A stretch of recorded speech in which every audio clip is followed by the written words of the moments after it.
A single bullet. That's all it took to transform a father's pride into unimaginable grief on what should have been a day of celebration.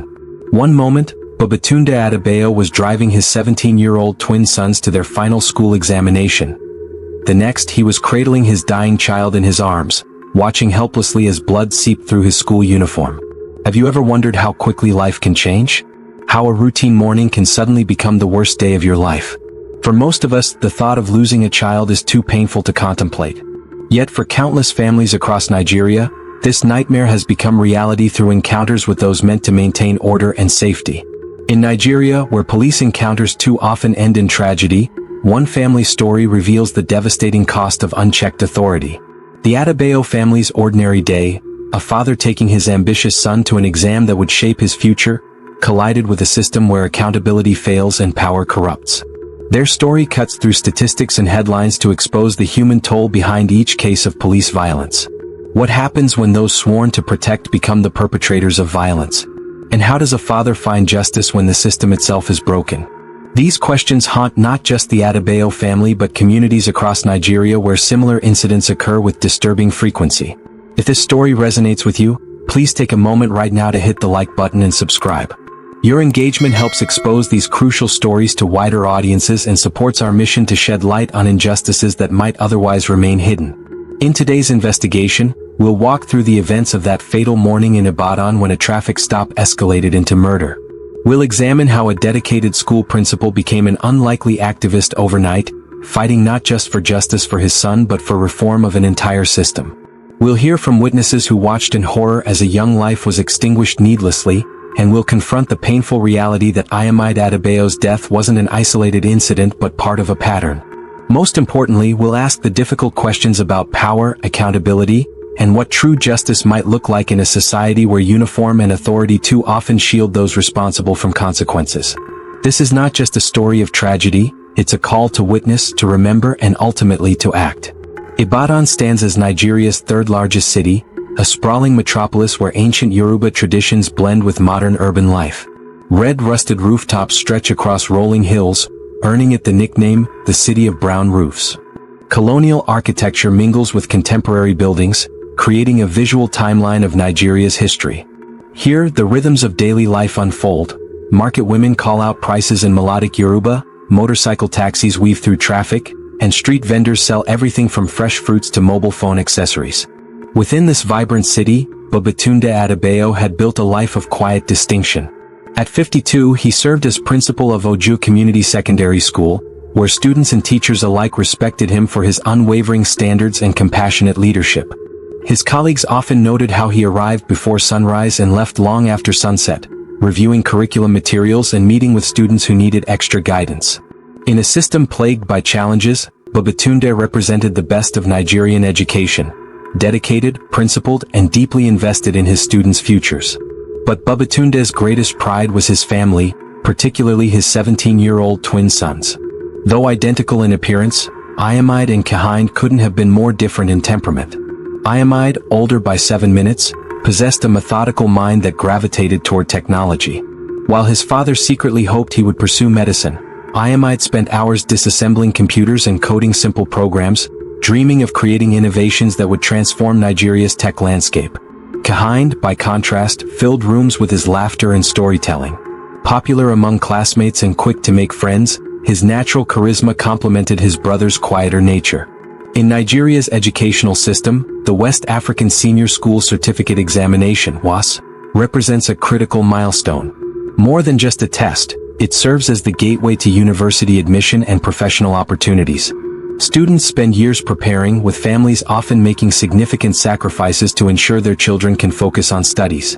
Success or failure on this examination could determine a young person's entire future trajectory in a country where opportunities remain limited and competition fierce. May 17th began like countless others in the Adebayo household. Babatunde rose at 4:30 a.m., saying his morning prayers before preparing breakfast. His wife, Folashade, ironed the twins' uniforms one final time while reviewing last-minute examination tips. Their modest home buzzed with purpose. Ayamide quietly reviewing mathematical formulas while Kahind rehearsed chemistry equations aloud, pacing the small living room with characteristic energy. "Today is the day God will reward all your hard work," Babatunde told his sons as they ate. Just remain focused and remember everything we've practiced. At 6:15 a.m., they climbed into Babatunde's well-maintained but aging Toyota Camry. The car represented years of careful saving, a principal's salary stretching to cover household needs, school fees, and the occasional luxury. As they pulled away from their neighborhood, the early morning light cast a golden glow across the awakening city. Their route took them through Ibadan's contrasting neighborhoods, past the University of Ibadan with its colonial architecture, through crowded residential areas where children in uniform walked to school, and alongside the busy commercial districts. Coming to life. Street vendors set up stalls, market women arranged colorful produce, and workers hurried to offices and shops. Throughout the drive, Babatunde offered encouragement and advice. Remember how we solved those quadratic equations last night, he told Ayamide. To Kahind, don't rush through the biology section, read each question twice. His voice carried the calm assurance of a father who had invested everything in his children's success. As they approached the bustling Begi Market Road, the twins reviewed notes one final time. The examination center was just 10 minutes away. In Babatunde's mind, this ordinary morning marked the beginning of his son's journey toward fulfilling the dreams he had nurtured since their birth. None of them could have known it would be their last morning together. At 7:05 a.m., as the Adebayo family approached the intersection near Begi Market Road, the sharp wail of police sirens cut through the morning bustle. Babatunde instinctively slowed his vehicle, pulling toward the roadside to allow what he assumed was an emergency vehicle to pass. Instead, a black police patrol truck swerved directly in front of him, forcing a complete stop. Two officers from the Oyo State Road Traffic Management Authority emerged from the vehicle. Inspector Olusegun Adewale, a 15-year force veteran with a reputation for strict enforcement, approached the driver's side. His colleague, Sergeant Funmilayo Adisa, positioned herself on the passenger side, hand resting visibly on her service weapon. License and papers, Inspector Adewale demanded without greeting, his tone curt and impatient. Babatunde reached for his documents, explaining they were heading to an examination center. Do you know you just violated a traffic law? Adewale interrupted, pointing to a faded road sign barely visible behind overgrown foliage. This is a one-way street during morning hours. Babatunde attempted to explain he hadn't seen any signage, but Adewale cut him off. Step out of the vehicle immediately. When Babatunde hesitated, glancing at his watch and mentioning the critical examination his sons couldn't afford to miss, the situation deteriorated rapidly. Inspector Adewale yanked the car door open, ordering everyone out. The twins exchanged nervous glances in the back seat. Sir, please, Babatunde pleaded. We can resolve this after I drop my children at their examination. His words were interrupted by Sergeant Adisa shouting at a motorcycle rider who had stopped nearby to observe the confrontation. The motorcyclist accelerated away suddenly, creating a loud revving noise. In that moment of confusion, Inspector Adewale drew his weapon. What happened next occurred in mere seconds but would forever alter the Adebayo family's existence. As tensions escalated, Inspector Adewale discharged his weapon. Whether intentional or accidental remains disputed, but the consequence was devastating. A single bullet struck Ayamide in the chest as he sat quietly in the back seat. The sound of the gunshot froze the busy street. For a heartbeat, time seemed suspended. Then Kahind's scream shattered the silence. He's shot. Ayamide is shot. Kahind cried, frantically pressing his school blazer against his brother's chest as blood soaked through the white uniform shirt. Babatunde's reaction transformed from confusion to horror. He scrambled from the driver's seat to the back of the car, his hands trembling as he reached for his son. Ayamide, Ayamide, he called, his voice breaking. Stay with me, stay with me. Inspector Adewale stepped back, his face registering shock at what had transpired. Sergeant Adisa stood motionless, radio in hand, seemingly unable to process the situation. Adebisi Omalara, a market trader setting up her stall nearby, witnessed the entire incident. The boy never did anything wrong, she later testified. He was just sitting quietly. The police were aggressive from the start, shouting and threatening over what should have been a simple traffic matter. Taiwo Alabi, a taxi driver who had stopped at the scene, immediately began clearing traffic. I heard the father begging to take his son to hospital, he recounted. But the officers were in shock just standing there. It was civilians who took action to save the boy. As blood pooled across the back seat, Babatunde made a desperate decision. With Kahind helping to support his brother, they transferred Ayamide to Taiwo's taxi. The police officers, now seemingly aware of the gravity of their actions, offered no assistance but didn't prevent them from leaving. The race to University College Hospital was frantic. Throughout the journey, Babatunde cradled his son's head, whispering prayers and reassurances. Ayamide's eyes remained open but unfocused, his breathing shallow and labored.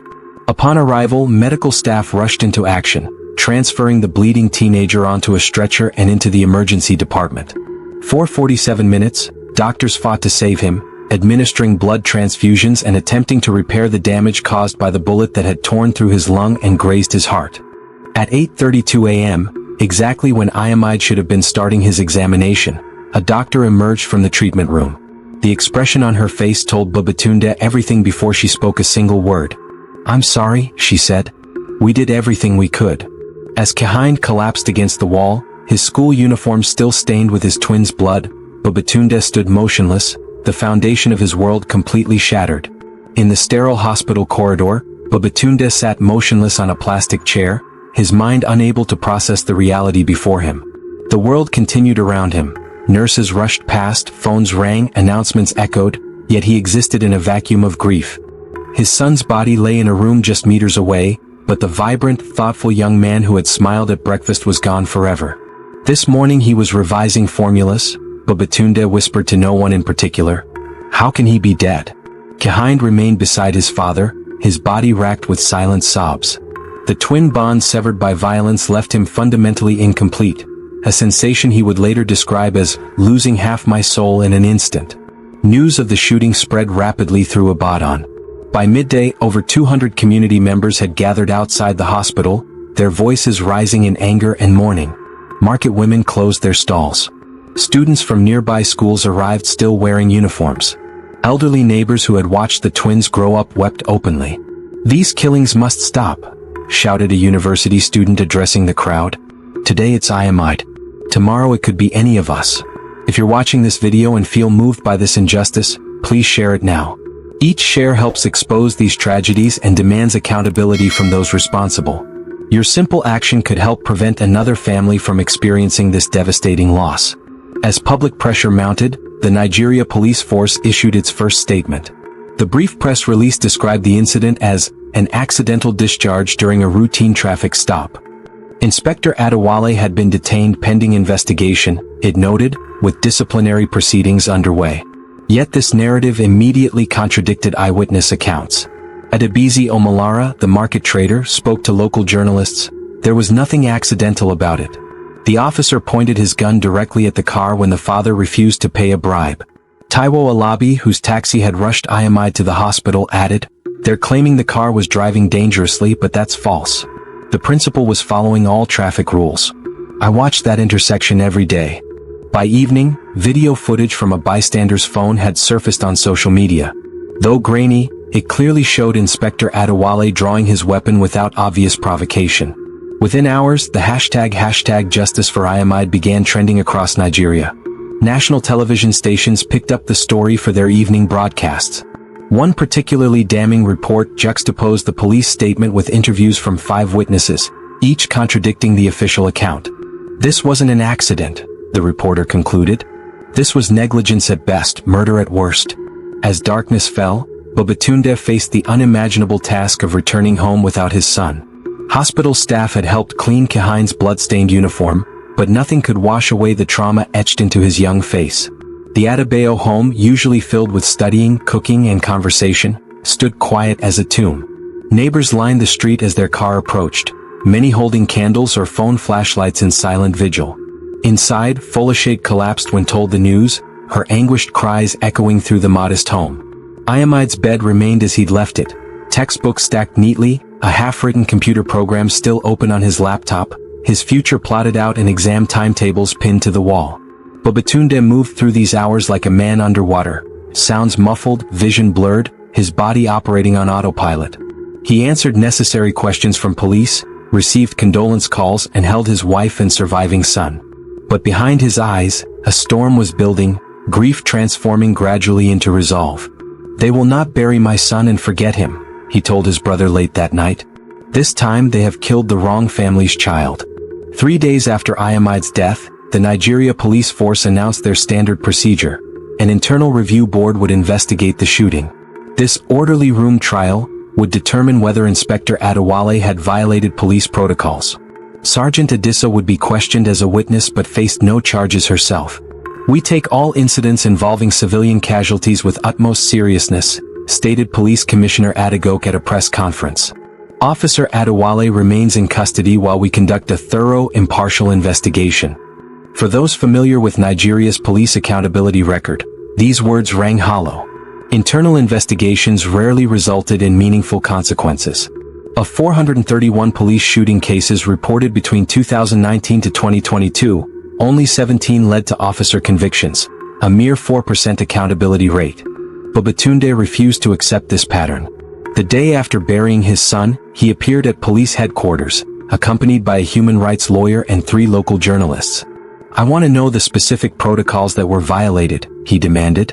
"I want to see Inspector Adewale's disciplinary record. I want the ballistics report that proves which gun fired the bullet that killed my son." Officials initially stonewalled him, claiming ongoing investigations prevented information disclosure. But Babatunde returned daily, his quiet persistence drawing increasing media attention. Community members joined him, their numbers growing from dozens to hundreds within a week. Meanwhile, independent investigations revealed troubling facts that contradicted official narratives. Journalist Kunal Adebiyi uncovered that Inspector Adewale had been involved in 2 previous shooting incidents, both classified as accidental discharges. Neither had resulted in disciplinary action beyond temporary desk duty. "The problem is systemic," explained Professor Adebola Johnson, a criminal justice researcher at the University of Ibadan. "Officers receive inadequate training on de-escalation techniques and firearm safety. The force's quota system, for traffic violations, creates pressure to stop vehicles without cause. And internal review boards lack independence from the command structure they're investigating." More damning evidence emerged when traffic management records revealed no authorization for roadblocks at that intersection on the morning of the shooting. Standard procedure required written approval 24 hours before establishing checkpoints, approval that had never been requested or granted. When confronted with this information at a press conference, police spokesperson ASP Folarin pivoted. Inspector Adewale was responding to reports of dangerous driving in the area. He was fulfilling his duty to protect road users. This claim collapsed when security footage from a nearby bank emerged, showing Babatunde's car moving at appropriate speed and observing all traffic regulations before being forced to stop. Throughout these developments, social media platforms transformed the case from a local tragedy to a national movement. University students organized digital campaigns, sharing infographics that contrasted official statements with evidence. The hashtag Justice for IMI generated over 3 million tweets in 2 weeks. When authorities attempted to limit press coverage, citing ongoing investigations, Nigerian diaspora communities amplified the story internationally. CNN, BBC, and Al Jazeera picked up the case, framing it within Nigeria's troubled history of police accountability. Perhaps most effective was the coordinated effort to humanize Ayamide. His classmates shared stories of his kindness and intelligence. His computer science teacher posted photos of a program Ayamide had developed to help younger students learn mathematics. These personal glimpses transformed statistics into a beloved child with dreams destroyed by institutional failure. 40 days after the shooting, facing unprecedented pressure, the police commissioner announced Inspector Adewale would face criminal charges of manslaughter rather than merely internal discipline. The investigation had also expanded to include Sergeant Adissa for failure to intervene and falsifying her initial report. This rare victory came with sobering context. Criminal charges represented merely the first step in a notoriously slow judicial process. Many similar cases had disappeared into administrative delays and evidence mismanagement. "They hope we will grow tired and forget," Babatunde told reporters. "But I have nothing left to lose. My son's examination results arrived yesterday. He would have qualified for a university scholarship. I will pursue justice for Ayamide until my last breath." In the months following Ayamide's death, Babatunde's grief manifested physically. He lost 17 pounds in 3 weeks. Sleep eluded him, replaced by endless replays of that morning, each time imagining different decisions that might have saved his son. Perhaps if they'd left home 10 minutes earlier. Perhaps if he'd taken a different route. Perhaps if he'd immediately complied with the officer's demands. "I keep seeing his face," Babatunde confided to his pastor. Not as he was in the hospital, but smiling at breakfast, telling me he would make me proud. I was supposed to protect him. This guilt became a constant companion. As the family's patriarch and a respected educator, Babatunde had always solved problems and created paths forward. But he couldn't restore his son's life, and this fundamental powerlessness crushed his spirit. For Kahind, the trauma expressed itself differently. Once outgoing and quick to laugh, he withdrew completely. He refused to return to school, unable to face classrooms where he and Iamide had shared desks. When examination results arrived, showing both twins had excelled, Kahind tore his certificate to pieces. "It should have been me," he told the family counselor during a rare moment of openness. "I was always the troublemaker. Iamide never broke rules. How do I live when half of me is gone?" The family structure fractured along new fault lines. Folashade, previously the gentle mediator, developed a protective ferocity toward Kahind. When Babatunde immersed himself in the legal fight, she accused him of neglecting their living son for a cause that couldn't bring back the dead. Their marriage, once a source of stability, became strained by grief's different languages. "We're like strangers sharing a house of sorrow," Folashade told her sister. Each locked in private pain. Community support emerged in traditional Nigerian patterns. Extended family arrived without invitation, cooking meals and managing household tasks. Neighbors established a rotation ensuring someone always stayed with the family. Babatunde's school colleagues covered his classes indefinitely. Cultural and religious frameworks provided crucial structure. The Yoruba mourning traditions gave the family rituals to follow, specific prayers, memorial gatherings, and communal responsibilities. Their church congregation maintained a prayer chain, with members fasting in shifts for the family's healing and for justice. "In our culture, grief is never carried alone," explained Elder Ogunlai during a community gathering. "When death comes from injustice, the burden is shared by all who seek a better society." Yet professional mental health support remains scarce. Nigeria's limited psychological services, just 250 psychiatrists for 200 million people, meant the family's trauma went largely untreated. This gap represented another failure of systems meant to serve citizens. Perhaps most damaging was the ongoing psychological toll of fighting for justice. Each police delay, each contradictory statement, each legal postponement reopened wounds. The family lived in suspended animation, unable to process their grief while the case remained unresolved. "They kill you twice," said Mrs. Adekoya, who had lost her daughter to police violence 3 years earlier. "First they take your loved one, then they torture you with false promises of justice that never comes." When interviewed 6 months after the shooting, Kahind offered testimony that silenced the room. "People ask if I'm getting better. How can I? Every morning I wake up and reach for my brother before remembering. Every achievement feels hollow because we can't share it. Every police car makes my heart stop. I'm 17 with the soul of someone ancient. This isn't grief, it's amputation without anesthesia." These raw expressions revealed what statistics couldn't capture: the generational trauma inflicted when authorities meant to protect instead destroy families with impunity. 8 months after Iamide's death, Babatunde Adebayo stood before a crowd of 3,000 at Liberty Stadium in Ibadan. Gone was the broken man who had clutched his son's bloodied uniform. In his place stood a determined advocate, his voice steady as he addressed the assembled protesters. "I was once just a school principal who believed in the system," he began. "Now I stand before you as living proof of its failure. But I also stand as proof that we can demand better." This transformation occurred gradually. It began with Babatunde attending a support group for families affected by police violence. There, he met dozens of parents with eerily similar stories: traffic stops escalating to fatalities, internal investigations that went nowhere, evidence that mysteriously disappeared. "I realized my son's death wasn't an isolated incident but part of a pattern," Babatunde explained. "That knowledge gave purpose to my pain." His first public speech, a halting 3-minute testimony at a town hall meeting, caught the attention of established activists from the #EndSARS movement. This nationwide campaign against police brutality had gained international recognition in 2020 after widespread protests. Though government officials had promised reforms, implementation remained minimal. "Iamide's case proves nothing has changed," stated Aisha Yusufu, a prominent #EndSARS organizer. "The same abuses continue while politicians offer empty words." If our investigation of Iamide's story has moved you, please consider subscribing and hitting the notification bell.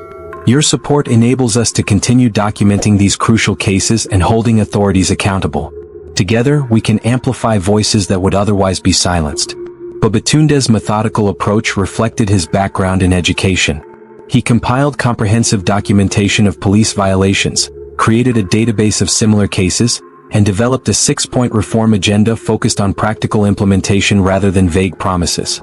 His analytical mind transformed raw outrage into strategic action. Community response proved overwhelming. Monthly vigils for Iamide grew into weekly demonstrations demanding specific reforms.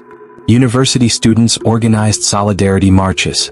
Market women's associations coordinated economic protests, temporarily closing markets on strategic days to demonstrate their collective power. These grassroots efforts attracted national media coverage. What began as local news expanded to primetime features.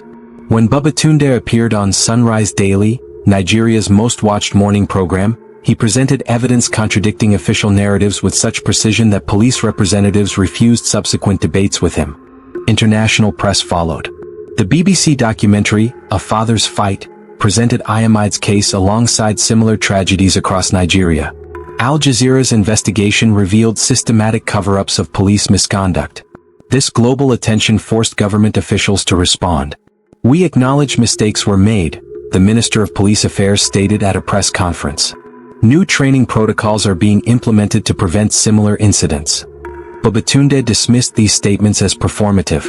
"Training means nothing without accountability," he countered. "Officers must know there are consequences for taking innocent lives." The family's demands remain specific and unwavering. 1. Criminal prosecution of Inspector Adewale for murder, not merely manslaughter. 2. Disciplinary action against supervising officers who enabled a culture of impunity. 3. Establishment of an independent civilian oversight board with investigative powers. 4. Mandatory body cameras for all officers conducting traffic stops. 5. Psychological evaluation requirements for armed officers. 6. Financial compensation acknowledging wrongful death. These clear objectives gained traction beyond Ibadan. Families across Nigeria adopted similar frameworks, creating a coordinated national movement with consistent messaging. Government officials accustomed to waiting out public outrage faced sustained pressure from an increasingly organized opposition. For Kahind, watching his father's transformation provided a path through grief. Though still struggling with trauma, he began accompanying Babatunde to smaller events, eventually speaking about his twin at youth forums. "My brother wanted to create technology that would help Nigeria progress," Kahind told students at the University of Ibadan. "Now we must create a justice system worthy of his dreams." This evolution, from personal tragedy to public purpose, exemplified how individual stories could catalyze collective action. Yet Babatunde never romanticized his journey. "I would trade every speech, every rally, every headline to have my son back," he confessed during a quiet moment. "But since that's impossible, I'll ensure his death forces the change that might save someone else's child." To understand Iamide's death requires examining Nigeria's complex relationship with law enforcement. The Nigeria Police Force, established in 1930 under British colonial rule, was designed primarily to protect colonial interests rather than serve communities.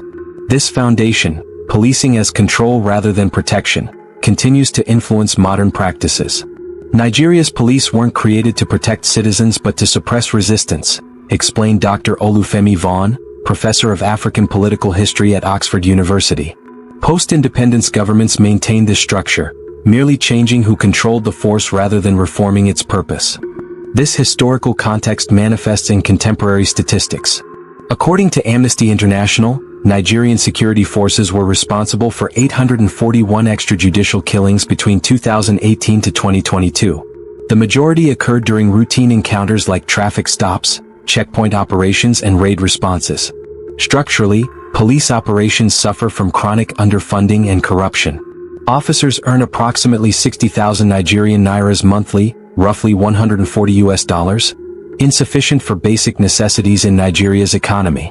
This financial pressure creates conditions where bribery becomes normalized. Traffic stops particularly function as revenue generation opportunities rather than safety measures. Officers face impossible expectations, noted police reform advocate Chidi Odinkalu. They're told to maintain order with inadequate resources, minimal training and outdated equipment. Many stations lack basic investigation tools, transportation, even electricity. Yet failure brings harsh consequences from superiors. These systemic deficiencies intersect with cultural attitudes toward authority. Nigerian society emphasizes respect for hierarchical power, making it difficult for citizens to question official actions. When abuse occurs, victims often face community pressure to let matters rest, rather than challenge authorities. We're taught from childhood that questioning authority brings trouble, explains sociologist Dr. Ngozi Adichie.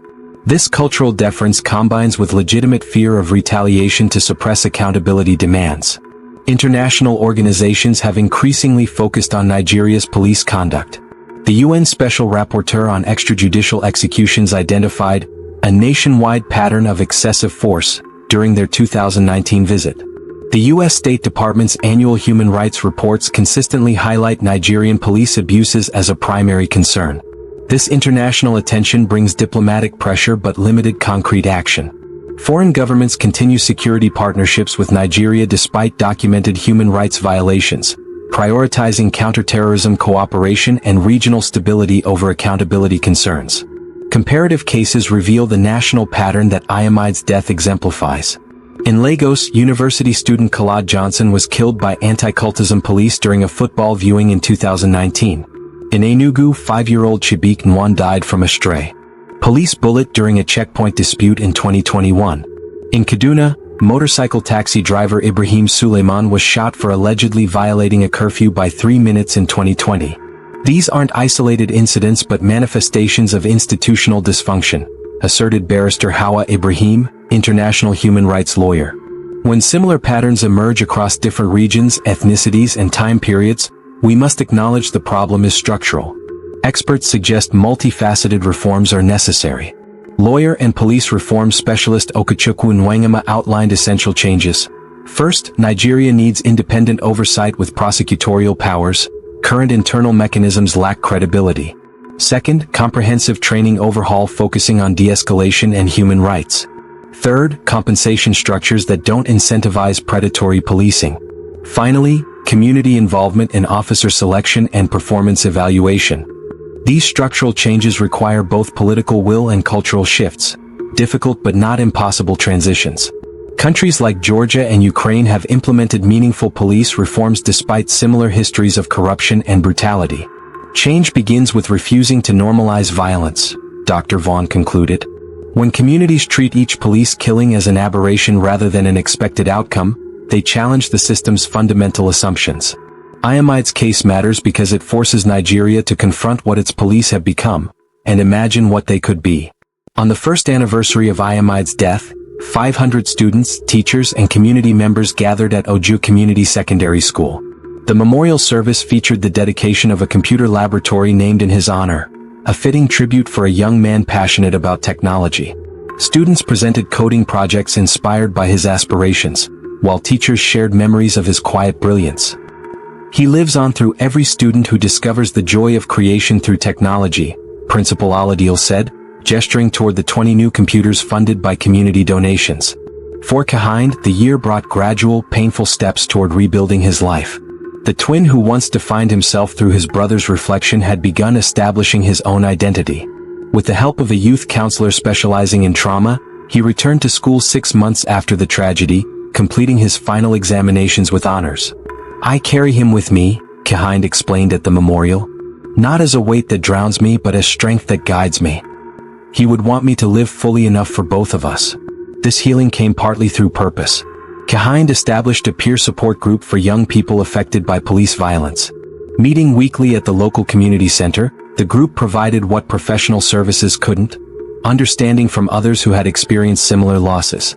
Babatunde's advocacy expanded beyond Ibadan to national platforms.